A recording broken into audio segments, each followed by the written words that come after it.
Queria convidá-los a abrir suas Bíblias no livro de Mateus, Mateus capítulo 16, versículo 21.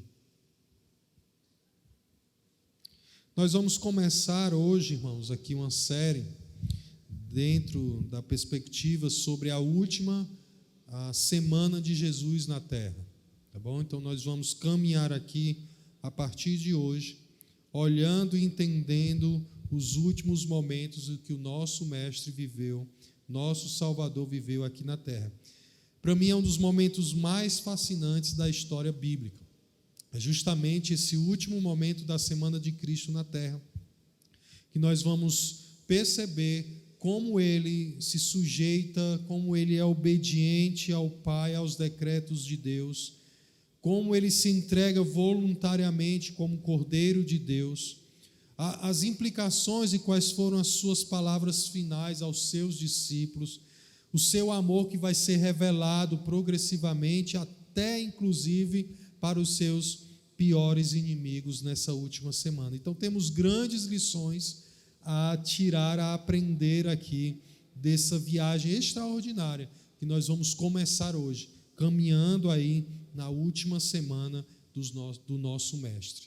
Vamos andar nos seus passos, vamos ouvir suas instruções, vamos sentir o seu coração, vamos vivenciar sua dor. E eu quero que sua mente, o seu coração, entre em cada momento, em cada domingo que a gente vai nos textos bíblicos, ouvindo, aprendendo, que você visualize, que você volte a alguns séculos atrás e veja, sinta, presencie o que o seu Mestre, o nosso Salvador, está vivenciando na sua última semana.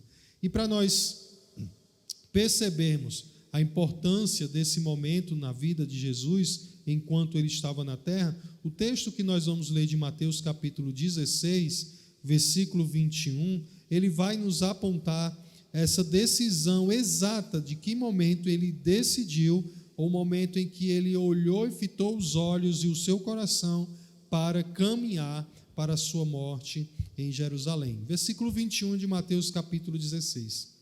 Diz assim: Desde esse tempo começou Jesus Cristo a mostrar a seus discípulos que lhe era necessário seguir para Jerusalém e sofrer muitas coisas dos anciãos, dos principais sacerdotes e dos escribas, ser morto e ressuscitado no terceiro dia. Vamos orar. Senhor, que o começo dessa exposição que se inicia hoje, nós vamos caminhar nos passos do Mestre na sua última semana, nós vamos vivenciar verdades profundas, deixadas para a minha vida e para a vida de outros aqui, que cada palavra ouvida, cada cenário vivido, cada contexto examinado, seja para a gente motivo de nos alegrarmos e te adorar, que nossos corações se quebrantem, e nossas vidas se comprometam cada vez mais com o nosso Redentor. Se nós oramos, fala conosco. Amém. Meus irmãos, Mateus vai registrar aqui para nós o momento exato em que Jesus passou a deixar claro aos discípulos que ele estava chegando à sua hora. Nós estamos lidando com um texto que é uma narrativa. E quando você está com a narrativa, você está olhando a narrativa, você precisa observar que toda narrativa, seja ela de grandes proporções ou menores, e na nossa passagem que nós vamos examinar aqui em Mateus 16, você vai ver que o texto, Mateus, ele tem o objetivo de traçar para nós um ponto central, o que é o ápice da ideia do que ele quer dizer para nós, e ele começa contando algo que nos desperte a isso. Então ele é como se ele nos preparasse para esse momento do versículo 21 aqui.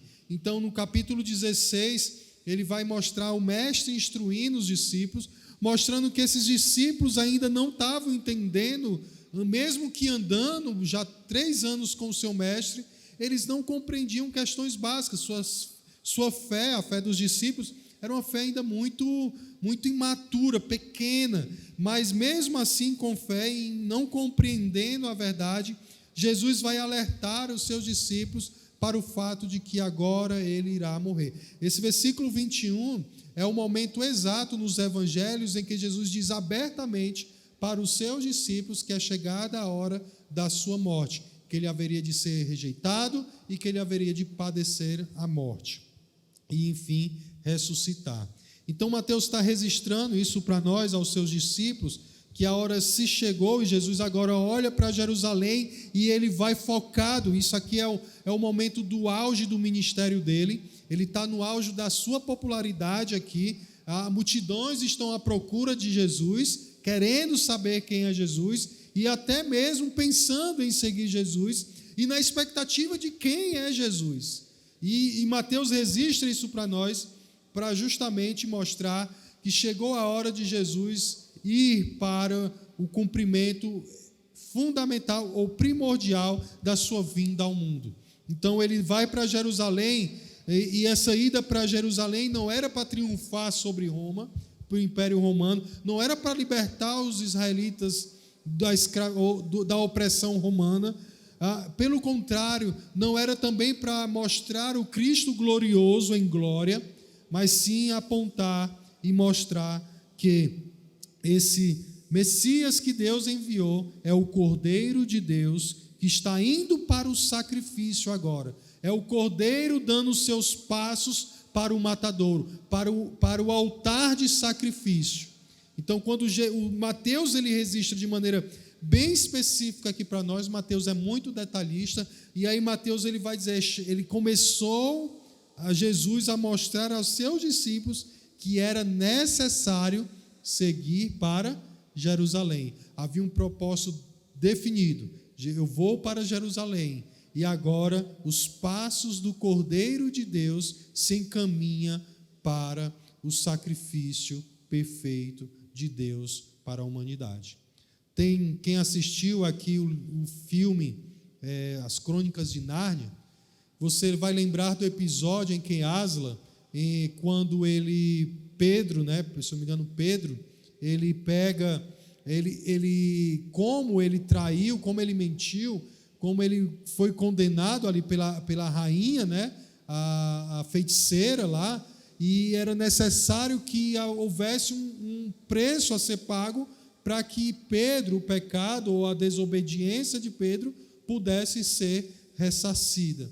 E havia uma profecia antiga lá, descrito, que seria no altar de sacrifício, seria ali na pedra do sacrifício, onde Aslan efetuaria a libertação ou a consumação de um plano maior, onde libertaria ali os moradores ou os habitantes de Nárnia, E a bruxa ou a feiticeira, ela leva, e a cena é muito chocante, porque Aslan ele sai lá do seu local que ele estava lá com o seu exército, e ele vai caminhando sozinho para a pedra de sacrifício. E quando ele chega na pedra de sacrifício, ele é sacrificado pela feiticeira, consumando assim uma profecia antiga. E C.S. Lewis ele está retratando justamente o sacrifício do Cordeiro.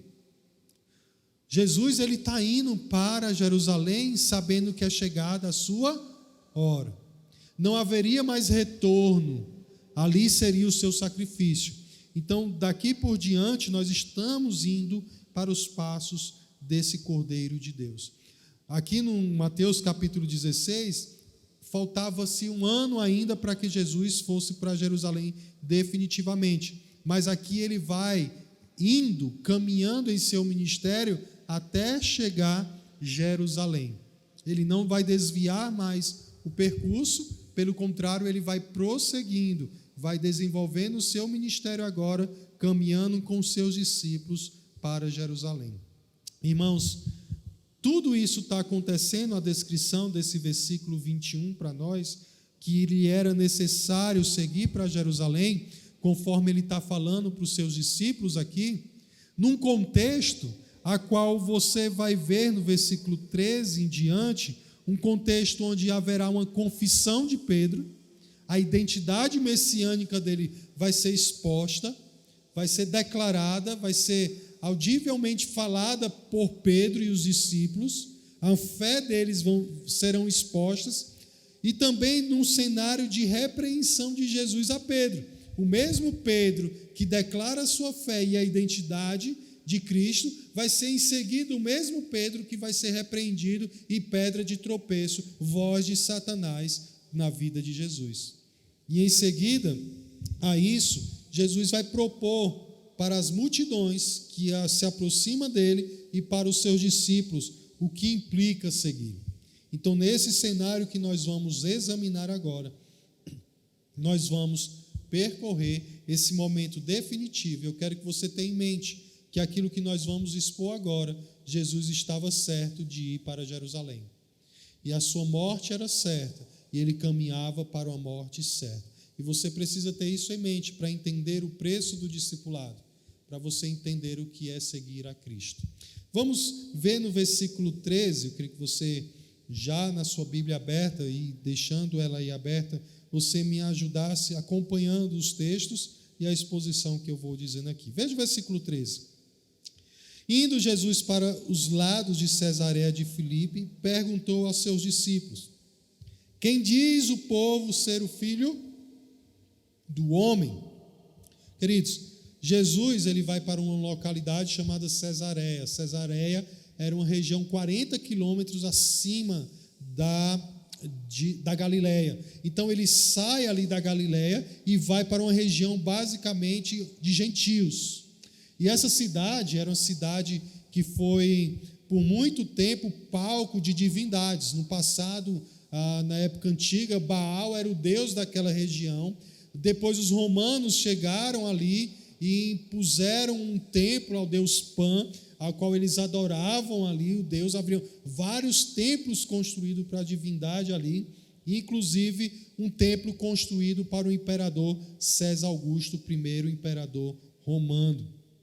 Então é nesse contexto, nessa cidade, que Jesus vai se dirigir aos seus discípulos e vai fazer a pergunta: quem diz o povo ser o filho do homem? Essa palavra filho do homem é usada 32 vezes no Novo Testamento.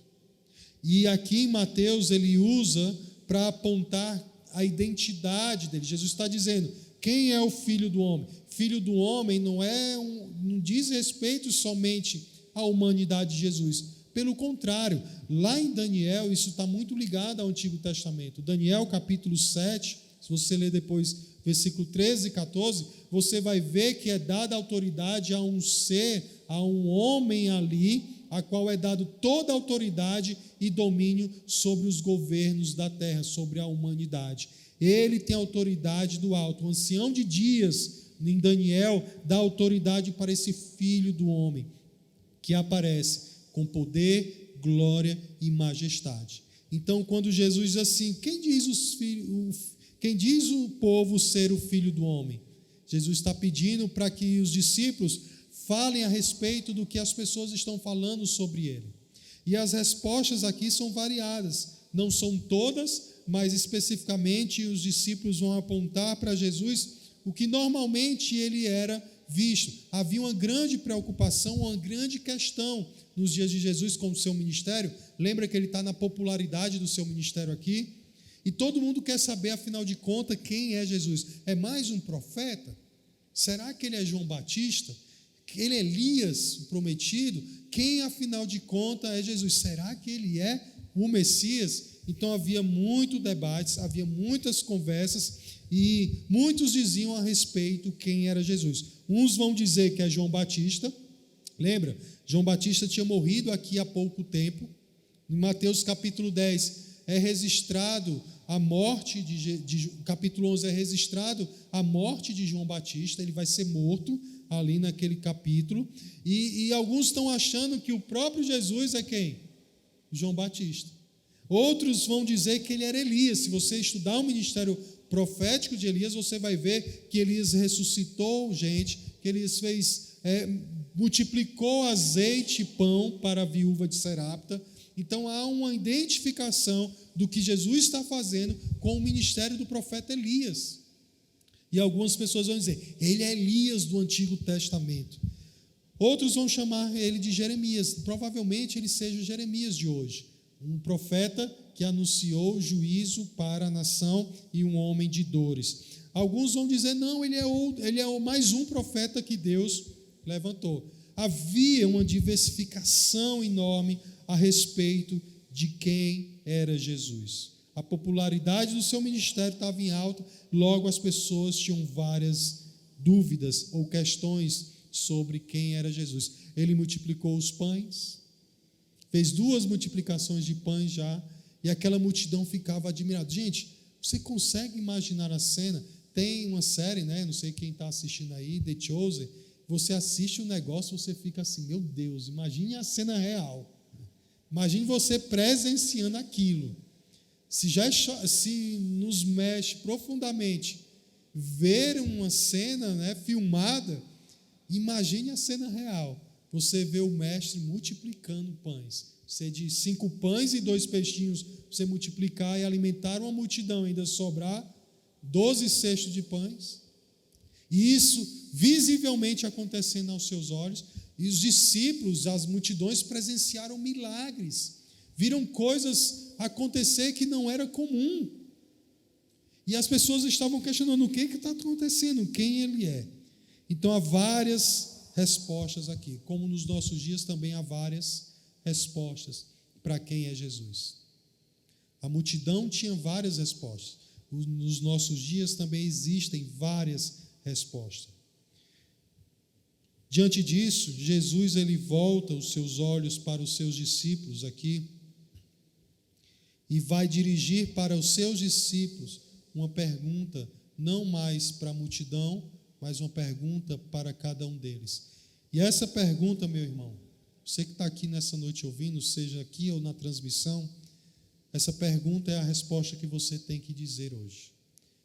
Essa pergunta é a definição de quem é Jesus para você. Jesus olha aos seus discípulos e volta os olhos para eles e diz assim, agora vocês, a multidão diz isso, mas eu quero saber agora você, Pedro, Mateus, cada um aqui, João, você, para você, quem eu sou?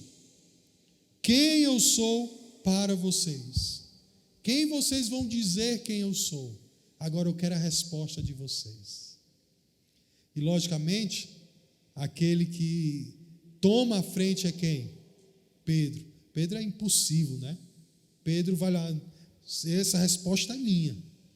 Pedro diz, Senhor, ele no versículo 16, respondendo Simão Pedro, disse, Senhor, tu és o Cristo, o Filho do Deus vivo. Ele não gagueja, ele fala de imediato, tu és o Cristo. Tu não és um profeta, você não é Elias, o Senhor é o Cristo, o aguardado, o Messias esperado, tu és o Cristo. Isso é uma confissão de fé de Pedro. Pedro está dizendo, o que os meus olhos estão vendo e o que o meu coração está crendo, não resta dúvida, tu és o Cristo. Houve outras confissões dos discípulos anteriormente, mas aqui é diferente porque nas outras confissões era uma declaração deles diante do que Jesus estava fazendo. Então Jesus fez um milagre e eles diziam, ele é o Messias. Eles professavam algum tipo de fé. Mas aqui é diferente porque Jesus se dirige a eles e faz a pergunta para eles. Agora é o próprio mestre perguntando, é o próprio Senhor. E Pedro diz, tu és o Cristo, o Filho do Deus vivo. Pedro ele responde revelando a verdadeira identidade de Jesus. Pedro não tem dúvida quem é Jesus. Para Pedro, Jesus é o Cristo, de fato, ele é Cristo. A sua resposta aqui, irmãos, poderia custar a vida dele. Vocês lembram o episódio em que Jesus ele chega na sinagoga, ele abre o livro de Isaías e diz assim, essa palavra se cumpriu hoje. O que as pessoas tentaram fazer com ele? Levaram ele para fora de Nazaré e tentaram jogar ele aonde? Penhasco abaixo. Tentaram matar Jesus. Sabe por quê? Porque o texto que Jesus leu era um texto messiânico. Era um texto em que o Messias faria aquelas coisas. E Jesus, ao ler o texto e dizer simplesmente essa palavra, hoje se cumpre essa palavra. Ele estava publicamente dizendo, eu sou o Cristo. Eles não mataram Jesus porque não era chegada a sua hora. Mateus vai registrar dizendo isso. E essa confissão de Pedro aqui poderia custar a sua vida se isso fosse dito publicamente. Mais na frente, essa pergunta vai ser feita a quem? A Pedro de novo. Lembra quando Pedro, na noite que ele traiu Jesus, o que perguntaram para ele? Tu és seguidor de quem? Dele. O que Pedro vai dizer? Não, eu nem o conheço. Olha só. O mesmo Pedro que confessa com muita ênfase, tu és o Cristo, o Filho do Deus vivo, lá na última noite de Jesus, na traição, ele vai dizer, eu nem o conheço. Mas essa confissão declara quem é Jesus. E essa confissão é verdadeira. Era o que estava em seu coração, estava sendo exposto nos seus lábios. Sua confissão revela quem Jesus é de fato. Quem é Jesus para você? Quem é Jesus? Você precisa responder essa pergunta. Quem é Jesus para você? E essa pergunta, ela não pode ser uma pergunta, é uma resposta genérica para você. Se sua resposta é genérica, Jesus é, não. Quem é Jesus para você? Se eu perguntar assim, Betânia, quem é o Maurício para você? Ela não vai dizer do Maurício como se fosse uma descrição do Maurício. Ela vai falar do que o Maurício é para ela, não é verdade? Ele é meu amor, ele é meu não sei o quê, os nomes aí que cada casal usa, né? Ele é isso para mim. Isso é pessoal. Está entendendo? É pessoal. Quem é Jesus para você? Quem é Jesus para você? Essa pergunta dada aos discípulos ecoa aos nossos ouvidos hoje. Jesus pergunta, quem eu sou para você? Quem eu sou? A verdadeira identidade é revelada, mas quem ele é para você? No versículo 17 e 18, Jesus vai dirigir-se a Pedro e vai dizer, Pedro, bem-aventurado tu és, porque não foi carne nem sangue que te revelaram essas coisas, mas meu Pai que está no céu. Isso de fato Jesus já tinha orado em Mateus 11. Mateus 11, lá no versículo 25 a 27, Jesus vai orar e dizer, graças te dou, ó Pai, porque ocultaste essas coisas aos sábios do mundo e revelaste aos pequeninos. Jesus já tinha dito isso aos seus discípulos, e agora Jesus diz, ó Pedro, sabe por que essa declaração saiu do teu lábio e isso está no teu coração? Porque foi Deus quem te revelou isso. Você só é possível crer porque Deus abriu os teus olhos para que você entendesse quem é o Cristo. Paulo ele vai mencionar que nós somos cegos espiritualmente, existe uma cegueira espiritual em nós.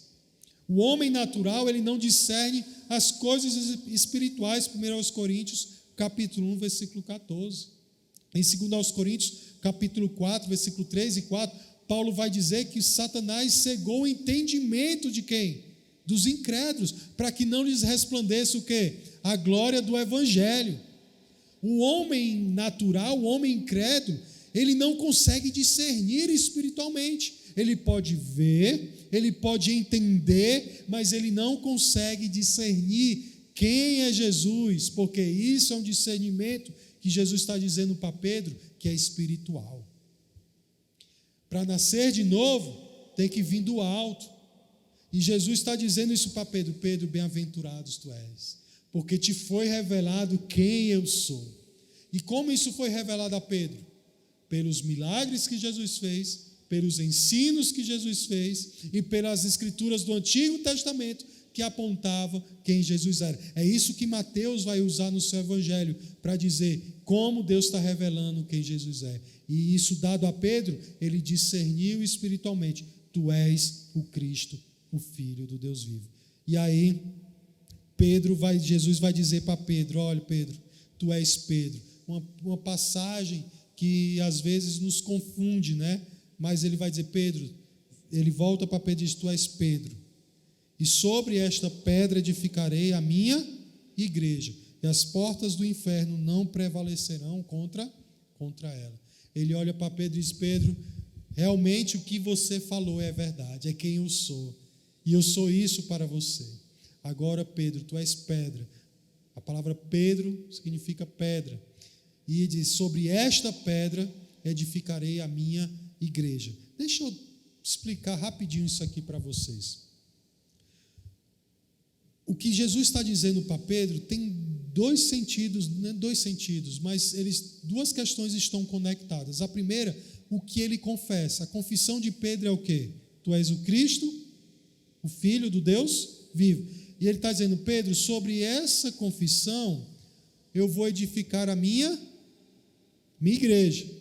Ou seja, a igreja de Cristo está fundamentada na vida daqueles que têm em seu coração: tu és o Cristo, o Filho do Deus vivo. Isso é igreja. Qualquer outra coisa não é igreja, é outra instituição. Toda igreja de Cristo é fundamentada sobre essa confissão. Não é na placa da igreja, não é é nos corações das pessoas. A igreja de Cristo é aquele que diz: tu és o Cristo, o Filho do Deus vivo. Mas junto a isso, na confissão de Pedro, Jesus está dizendo para Pedro assim: Pedro, e aí está no versículo 19, ele vai dizer assim: dar-te-ei as chaves do reino dos céus. O que você ligares na terra será ligado no céu, e o que desligares na terra terá sido desligado no céu. Jesus está dizendo: Pedro, sobre essa confissão, sobre quem eu sou, eu vou edificar a minha igreja. E você, Pedro, vai abrir as portas dos céus para as pessoas. Isso não é que ele é o Papa, né? A Igreja Católica vai utilizar isso aqui. Mas o que Jesus está dizendo, que Pedro seria a primeira voz ou porta-voz dessa verdade após a ressurreição dele. Se você pegar o livro de Atos, é Pedro quem prega o primeiro sermão para os judeus, e 2.000 pessoas se convertem. Se você pegar o livro de Atos, é Pedro que prega para o primeiro gentio que se converte, Cornélio, e é Pedro que prega para os samaritanos que se convertem. Pedro é aquele que abre as portas para que essa mensagem do reino, o Cristo, invada e edifique a sua igreja. Então, está conectado aqui na resposta de Jesus, dizendo para Pedro: Pedro, sobre essa confissão, a minha igreja vai ser edificada, e você vai ser aquele que vai abrir as portas.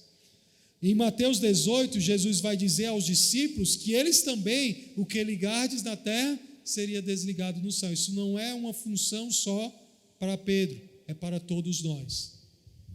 Mas a Pedro vai ser dado o privilégio de abrir e de começar a mensagem de alcance aos outros. Tu és o Cristo, o Filho do Deus vivo. Sobre essa confissão, Pedro pregou em Atos capítulo 2, e a igreja surgiu e começou a ser edificada. Meus irmãos, esse é o nosso Cristo. Ele disse que a igreja, ele falou aqui que as portas do inferno não prevalecerão contra ela. E a ideia é de que a igreja, sob essa confissão, ela avança, e o inferno não prevalece. A ideia de que tu és o Cristo, o Filho do Deus vivo, ele avança com poder para salvar pecadores perdidos. E sobre o poder de Cristo, vidas são transformadas e essas pessoas fazem parte da igreja do Senhor. Em seguida, no versículo 21, ele começa então a falar que é necessário ir para Jerusalém. E é interessante, quando nós chegamos no versículo 22, Pedro, aquele Pedro que é a pedra a qual anunciaria: tu és o Cristo, Filho do Deus vivo, e sobre a fundamentação de Cristo a igreja começaria. Esse mesmo Pedro, que, gente, é questão de logo depois, ele confessa, não sabemos exatamente o tempo que isso aqui ocorreu de diferença de um cenário para o outro, mas aqui chegou o ápice da ideia de Mateus. Chegou o ponto aqui onde Mateus quer chamar nossa atenção, a ida de Jesus para Jerusalém para ser o sacrifício de Deus. Então, é o ponto máximo aqui no capítulo 16. É isso que ele está chamando a atenção para a gente. É onde que ele quer que a gente chegue. E ele vai mostrar agora, nesse momento, nesse ápice da ida de Cristo para Jerusalém, que o Pedro, que foi abençoado, agora vai ser o Pedro que vai ser pedra de tropeço para Jesus. Ele, diante da confissão de Jesus, eu vou para Jerusalém para morrer, eu vou ser rejeitado, eu vou sofrer muitas coisas. Ele vai olhar para Jesus, eu fico imaginando a cena, versículo 22 vai descrever assim: e Pedro, chamando-o à parte, começou a reprová-lo. Tem gente que tem muita cara de pau, Pedro é um deles. Não é verdade? Pedro é um deles. Pedro pega Jesus, ele dizendo: olha, eu vou morrer, e vou ser rejeitado, vou morrer. Tá. Aí Pedro, vem cá, chama Jesus e começa a reprovar Jesus. Sabe o que é isso? Como é que o homem passa 3 anos com Jesus? Ou é muita intimidade, ou é muito cara de pau. Já não? Rapaz, ele acabou de dizer quem é Jesus. Tu és o Cristo. Agora ele vai reprovar o que Jesus está fazendo. É muito sem noção, não é não? É muito sem noção, mas a gente é assim, né? A gente é assim. E Mateus está mostrando isso. O próprio Pedro vai dizer: Senhor, agora presta atenção nisso aqui. Olha o que Pedro vai dizer para Jesus. Senhor, tem compaixão de quem? De ti. Isso de modo algum te acontecerá. Queridos, na primeira leitura, Pedro ama Jesus, não ama? Ama. E o que Pedro não quer que Jesus sofra? A morte. Pedro não quer perder Jesus. De maneira nenhuma eu quero que tu sofra. Quem é aqui que quer que o outro sofra? Ninguém quer, não é verdade? Nós somos capazes, por exemplo, de sofrer no lugar de alguém, porque eu não quero que a pessoa sofra, eu vou sofrer no lugar dele. Se fosse possível em situações, nós faríamos isso, não faríamos? Daríamos até a própria vida por alguém. E Pedro, ele está dizendo isso: Senhor, eu não quero que tu sofras. Jamais, tu és o Cristo. Tu és o Cristo triunfante, glorioso. Sofrer, não, eu não quero isso. E ele vai dizer assim para Pedro, para Jesus: tem compaixão de ti, Senhor. Em outras palavras, Pedro está dizendo: Jesus, se ame. Ama-te. Como você pode ir ao sofrimento? Isso é falta de amor. Você não se ama. Como é que você vai para Jerusalém para morrer? Você não se ama. Tem compaixão de quem? De você mesmo. Vocês já ouviram hoje isso aí?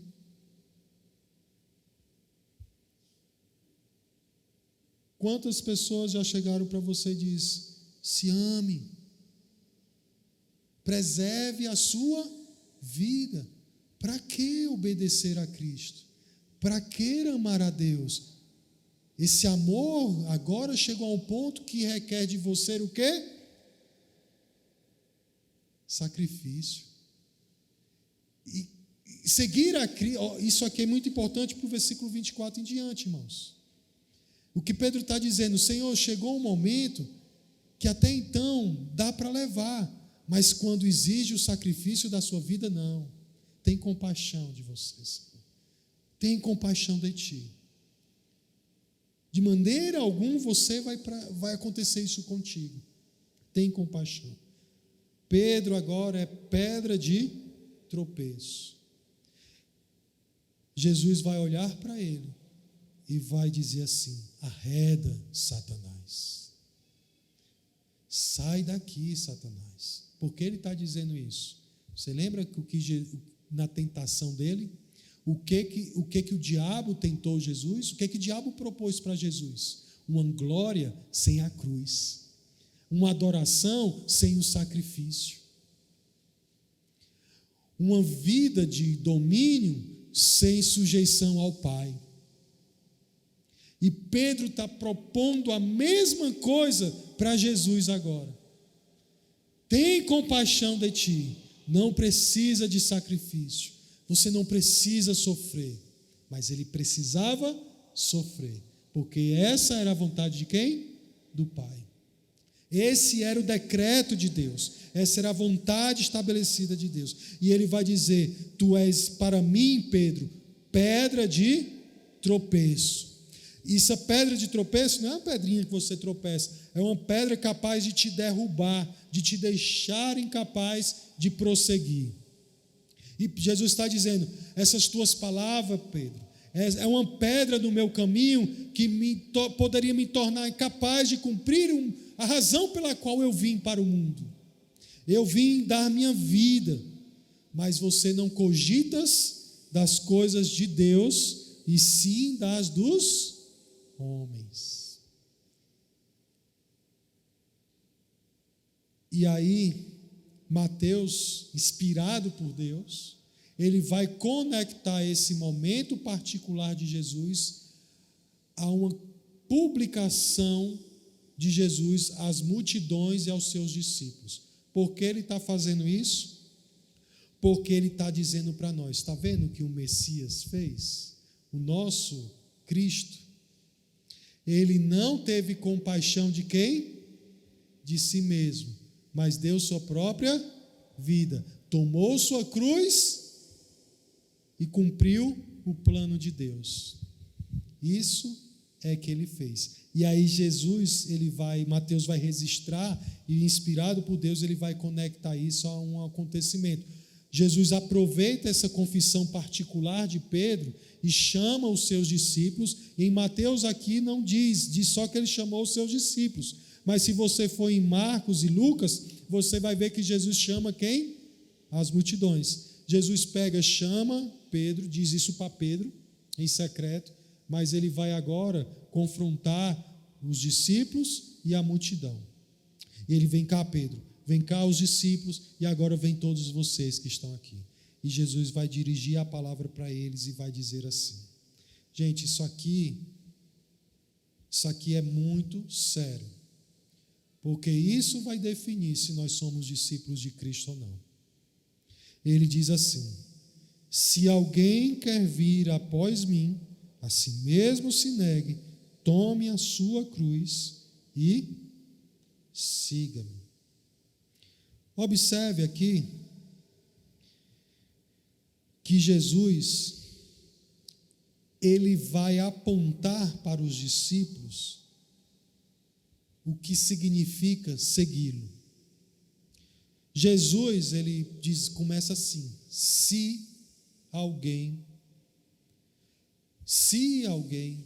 ou seja, se alguém quer vir após mim, ou seja, existiam pessoas ali que queriam seguir Jesus? Sim. Existiam pessoas admiradas de quem era Jesus? Sim. Existiam pessoas que queriam os milagres de Jesus? Muitas. Jesus sabia disso. E deixa eu dizer uma coisa: existe uma diferença em você querer ser discípulo, em você ser discípulo. E Jesus olha para aquela multidão e olha para os discípulos dele e diz: se alguém, e ele incluiu quem?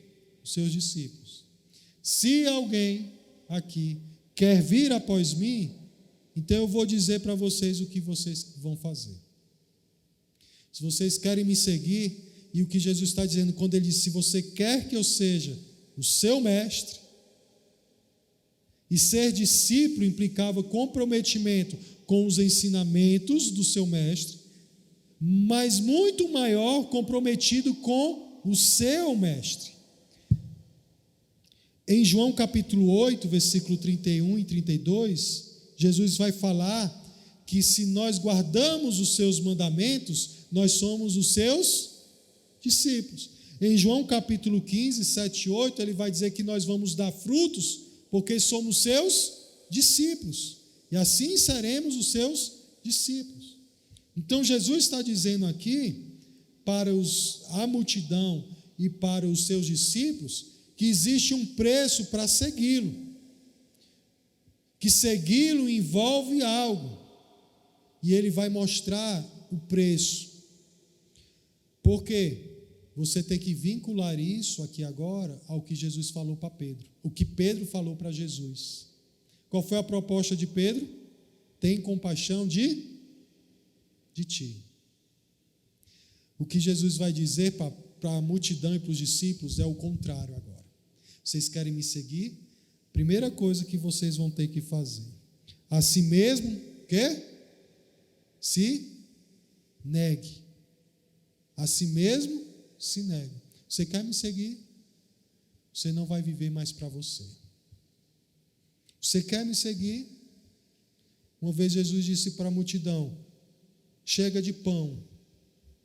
Eu não vou mais fazer milagre. Agora vocês vão comer da minha carne e beber do meu sangue. Sabe foi o que a multidão fizeram? Muitos dos discípulos que o seguiam. Duro é esse discurso. Quem pode suportar? E muitos o abandonaram. Sabe só quem ficou? Foram os seus discípulos, os 12.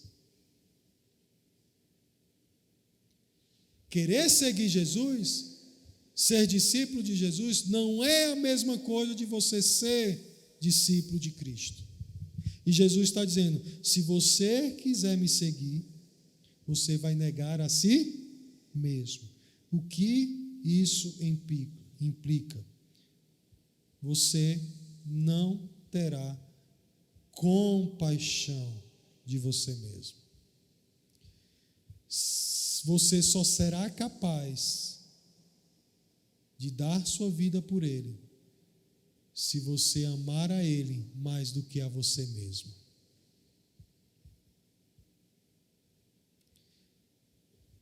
E onde nós vamos entender isso? É no caminho do sacrifício. É no caminho onde a vontade de Deus vai ser contrastada para nós em satisfazer o nosso amor próprio. E quem segue a Cristo, ele nega a si mesmo, porque ele está comprometido com a pessoa de Cristo e com seus ensinamentos. Paulo vai dizer isso em outras palavras: não sou eu mais quem vivo, mas Cristo vive em mim. E esse viver que tenho na carne, vivo para o Filho de Deus que me amou e a si mesmo se entregou por mim. Então, irmãos, o que Jesus está dizendo, primeira coisa, negue-se a si mesmo. Lembra, uma coisa básica que eu não quero passar para vocês, que seguir a Cristo é uma vida de isento de pecados, de fracassos, de falhas. Não é isso, porque Pedro aqui está falhando. Pedro vai falhar na frente. Mas o que Jesus está dizendo aqui, que seguir a Cristo é uma vida de identificação com Ele. É uma vida de um amor maior que me alcança. É uma vida de alguém que eu passo agora a dar a minha vida por Ele, que é o segundo passo. Jesus vai dizer aqui agora no texto: se alguém quer vir após mim, a si mesmo se negue. E agora você vai fazer o quê? Tomar a cruz. Gente, para nós essa concepção de tomar a cruz é algo que nós não vivenciamos no nosso dia. Você viu alguém crucificado na sua vida? Você viu alguém sendo crucificado? Você viu alguém indo para a morte? Ninguém aqui, você não vimos. O máximo que a gente viu foi o filme do Mel Gibson, né? Da crucificação, da paixão de Cristo. Mas nós nunca vivenciamos, e nem eu e você vamos ser crucificados em nosso país. Não existe morte por crucificação. Então nós não temos na nossa cultura a dimensão do que é isso que Jesus está dizendo. O que Jesus está dizendo? Primeiro você tem que deixar de se amar. E deixar de se amar não é você largar tudo e nem ter nem aí, e não é nada disso. Ele está dizendo que você, para você mesmo, o seu Deus é você mesmo. Você se ama e você vive para você mesmo. Mas quando você encontra Cristo, você deixa de viver para quem? Para você mesmo. E você passa a viver inteiramente comprometido com Ele. Esse amor te alcançou, esse Deus te fascinou. Não existe um amor maior para você, porque você está totalmente identificado com Ele. Vai dizer como Pedro, depois disso, ele diz: olha, para onde eu vou se só tu tens palavras de vida eterna? Voltar para pescar não tem sentido. Viver como antes não faz mais sentido, porque eu encontrei o Senhor. É o amor maior. E aí Jesus diz: quando vocês negam a si mesmo, significa que vocês são capazes de me amar e chegar ao ponto de dar a sua vida por mim. E ele está dizendo dar a vida na pior das morte de cruz. Ser crucificado era uma morte para os piores homens na terra, ali naquele momento no Império Romano. Nenhum romano poderia ser condenado por uma morte de cruz. E Jesus está dizendo para os seus discípulos e para a multidão: vocês querem me seguir? Eu estou indo para a cruz. O que vocês vão fazer agora? Vocês vão amar a si mesmo? Quer ter compaixão de vocês? Então não me siga, porque eu estou indo para a cruz. Eu estou indo para Jerusalém para dar a minha vida. Pedro e os discípulos, eles iam saber o que é dar a vida por Cristo. Meus irmãos, a morte, ela expõe os nossos amores. Sabiam disso? Você já viu alguém no leito de morte? Você já acompanhou alguém morrendo? Se você acompanhou um ímpio, você vai ver quão doloroso é para ele saber que a vida dele está findando e ele não vai ser capaz de preservar o quê? A sua vida. Porque ele ama tanto a vida dele que ele não consegue conceber a ideia de perdê-la. Jesus está dizendo: se vocês vão me seguir, vocês vão deixar de amar a própria vida e vocês vão passar a amar a mim e ser capaz de perder a vida de vocês por minha causa. Os discípulos de Jesus aqui sabiam disso. Eles iam morrer por Cristo. E seguir a Cristo é um coração disposto a dar a própria vida por Ele. Porque se você não deixar de amar a si mesmo e não está disposto a dar a vida por Ele, você não está disposto a dar o terceiro passo, que é o quê? Viver para Ele, segui-lo. Jesus diz: negue-se a si mesmo, tome o quê? A sua cruz. E aqui a sua cruz, irmãos, não é o quê? Não é a sua sogra, não é sua esposa, seu marido. O pessoal diz: é minha cruz. Não é não, não é nada disso. A cruz aqui é um instrumento de morte por amor a Cristo. A cruz aponta a nossa morte para esse mundo, para viver para Jesus. A cruz diz para a gente que o nosso sepultamento aconteceu, que ali jaz Daniel morto. A cruz é a nossa morte, é a nossa vida contada antes e depois de Jesus, não é, irmão João? É isso, é morte. É a morte para a vida. É Deus consumando o seu plano em nós. É nós morrendo para Cristo, vivendo para Ele. E nós só vamos ser capazes de segui-lo se estivermos dispostos a morrer por Ele. Segui-lo é o processo de um coração que ama a Cristo acima de tudo. e ele está disposto a segui-lo. Por isso que Jesus vai explicar aqui nos versículos 25 e 26 isso, que quem quiser salvar ou preservar a sua vida, o que vai acontecer com ela? Você vai perdê-la. Mas se você perder sua vida, por causa de quem? Dele, você vai salvar a sua vida, encontrá-la, preservá-la. Sabe por que Jesus está dizendo isso? Porque ele sabe que para nós, a questão mais básica para nós é a vida. Eu assisti ontem um filme, eu fiquei impressionado com o filme. Fui dormir, aquele filme que você dorme pensando no filme, que foi vida real. Tem um céu na Netflix, A Sociedade da Neve, um acidente de um avião que caiu em 72 no Chile, um time de rugby. Eles passaram 2 meses nos Andes, o avião caiu, sobreviveu, e relata como foi para que ele sobrevivesse. Negócio assim tenso, né? Negócio assim surreal, você nem imagina aqui.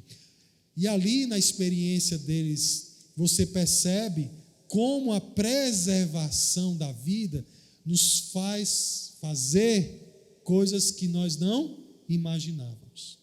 E Jesus está dizendo: vocês vão me seguir, vocês são capazes, e vocês vão perder a vida de vocês para preservar a vida de vocês. É perdendo que nós encontramos. Sabe por quê? Porque a vida, ela ganhou sentido em Cristo. Porque o maior tesouro é Ele. Porque nós encontramos aquele que ganhou o nosso coração.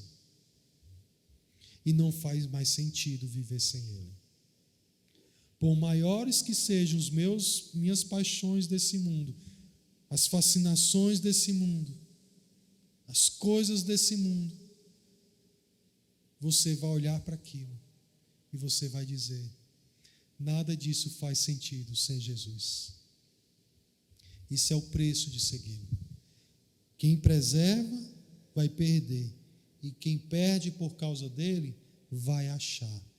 No versículo 26, Jesus diz assim: pois o que aproveita o homem se ganhar o mundo inteiro e perder a sua alma ou sua vida? E ele faz essa perguntinha aqui: o que dará o homem em troca da sua vida? Isso é uma citação de um salmo, Salmo 49, versículos 7 a 9. Nesse salmo, as pessoas confiam em suas riquezas para que as suas riquezas lhe deem a condição de ter uma vida segura e estável. E no salmista ele vai dizer: quem, Senhor, vai pagar, ou quem dará cabo de sua vida a Deus? O sacrifício, o resgate é muito alto, o preço é caríssimo. Então é incapaz que nossas riquezas nos compre para Deus, porque isso não é suficiente. E o salmista vai expor: a minha confiança está no Senhor. O Senhor resgatará minha alma da morte. E Jesus está dizendo para os discípulos, dizendo: olha, você pode ganhar sua vida nesse mundo. Aparentemente você pode achar que sua vida foi boa, mas você vai descobrir que ganhar a vida nesse mundo vai ser perder a sua vida. E que nada em quem você confiou e para quem você viveu vai sustentar agora a sua eternidade. Mas eu, que fui para a cruz, eu remi vocês, eu comprei vocês perderam suas vidas por aquele que é o único capaz de resgatar você da morte. A perspectiva de Jesus não é uma perspectiva meramente terrena, é uma perspectiva eterna. Por isso que no versículo 27 ele vai dizer: quando o Filho do Homem vir em glória, com a glória de seu Pai, com os seus anjos, vai retribuir a cada um segundo as suas obras. Olha o que ele está dizendo. Ele diz que não nos retribuirá por nós negar a nós mesmos, tomar a nossa cruz e segui-lo. Aqui, Ele vai nos retribuir aonde? Quando Ele voltar. Ou seja, se você está seguindo a Jesus, esperando alguma coisa dele para esse mundo, se você está seguindo a Jesus pelos pães, pelos milagres, eles não são suficientes para tornar você discípulo de Jesus. As pessoas estão seguindo a Cristo, muitas vezes esperando a glória para esse mundo, para o que eles querem, porque eles se amam tanto que eles querem Jesus para si mesmo. E Jesus está dizendo: vocês vão negar a si mesmo, vocês vão tomar uma cruz e vocês vão seguir. Agora, haverá um tempo, na glória que eu vi do meu Pai, com os anjos, que eu vou retribuir para vocês. Essa retribuição, irmãos, não é em vida. Se você está seguindo Cristo pelas coisas desse mundo, pelas coisas de hoje, pelo que Ele pode fazer por você aqui e agora, você é o mais miserável dos homens. E você está se enganando. Você está enchendo o seu coração de compaixão própria. Porque você quer Jesus para que você não sofra nesse mundo. Você quer Jesus para Ele construir um castelinho bonito para você morar. E que não desabe, e que não sofra nada. E que ali permaneça você naquele lugar. E que Ele mantenha aquilo seguro para você. Esse não é o Cristo que está dizendo: negue-se a si mesmo, tome sua cruz e me siga. Meus irmãos, eu vou fechar aqui essa questão com vocês,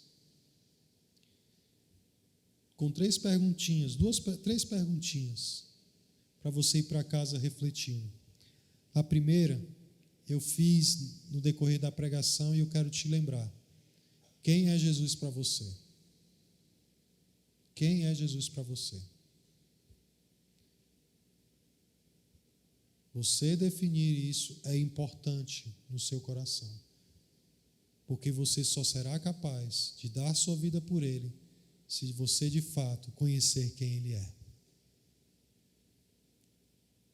Quem é Jesus para você? Segundo, para quem você vive, meu irmão? Para quem você vive? Ele é o nosso e deve ser o maior tesouro que nós encontramos. E tudo na vida começa e termina agora a partir dele. Não adianta você ganhar esse mundo e desperdiçar a vida que Deus te deu em Cristo. Não adianta. O siga e segui-lo quer dizer que você vai viver no seu dia a dia, no tempo que Deus colocou para você, nas circunstâncias que Ele está estabelecendo para você expressar o seu amor por Ele. Ele é seu maior tesouro. Qual é o seu maior tesouro hoje? Para quem você está vivendo? Para quem você está vivendo? Você foi chamado para negar a si mesmo, tomar a cruz e segui-lo. Só se vive quando se perde. É perdendo que nós achamos. E por fim, como você consegue relacionar eventos conflitantes na sua vida como o plano de Deus? Jesus está dizendo para os discípulos que Ele vai para onde? Para Jerusalém. E que Ele vai ser rejeitado e Ele vai morrer. E os discípulos não. Pedro diz: não, isso não encaixa na minha cabeça. Como você reage a eventos conflitantes na sua vida como plano de Deus? Sabe uma das coisas que nessa nossa geração de crente, o que eu mais vejo é que se uma coisinha sair diferente do que eu quero ou planejei, o mundo desaba para mim.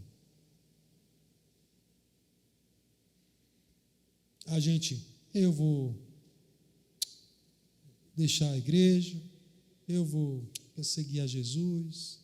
A gente começa a colocar em xeque por questões básicas da nossa vida, porque não saiu como nós queríamos.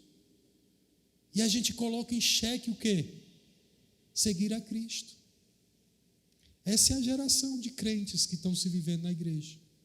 Uma geração que vive como ovelhas perdidas, peregrinando nesse mundo, como ovelhas sem pastores. Sabe por quê? Porque eles não conseguem entender que seguir a Cristo é não ter compaixão de si mesmo. E o que eles querem é amar a si mesmo. E amar a si mesmo é ganhar a vida. E eu quero ganhar a vida. Quero aproveitar a minha vida. Eu sou jovem, eu tenho vigor, eu tenho dinheiro, eu tenho sonhos, tenho metas. Eu não vou desperdiçar a minha vida. Mas seguir a Cristo é negar a si mesmo, tomar a cruz e segui-lo. É dizer: Senhor, o que virá amanhã nos teus planos? É sujeitar a Ele a minha vida e viver cada dia, cada momento, cada plano executado, amando a Ele e seguindo. Se Ele nos der dias tranquilos e sonhos realizados, glória a Deus, que o Senhor nos conceda isso. Mas poderá chegar dias em que se tornará conflitante para nós seguir a Jesus. Para os discípulos foi a morte. Para nós são situações dos nossos dias que vão vindo. Todos nós passamos e enfrentamos de alguma forma o quanto Jesus é importante para nós. Então, como você lida com questões conflitantes na sua vida? Você lida com sujeição a Deus, se eu não entendo todos os teus planos, eu não entendo todos os teus caminhos, mas eu vou continuar firme e forte. Eu vou viver pela fé, porque o justo vive pela fé. Eu vou viver nesse mundo que cada dia que passa, perde a percepção de uma vida contigo. Mas eu vou permanecer. Não importa, eu vou permanecer. Seja nos dias bons ou nos dias maus, eu estou com Cristo. E vou lidar com os meus fracassos, com os meus acertos, vou lidar com os meus triunfos e as minhas glórias, e ao mesmo tempo com as minhas derrotas, aos pés da cruz. E é a vida que eu quero viver.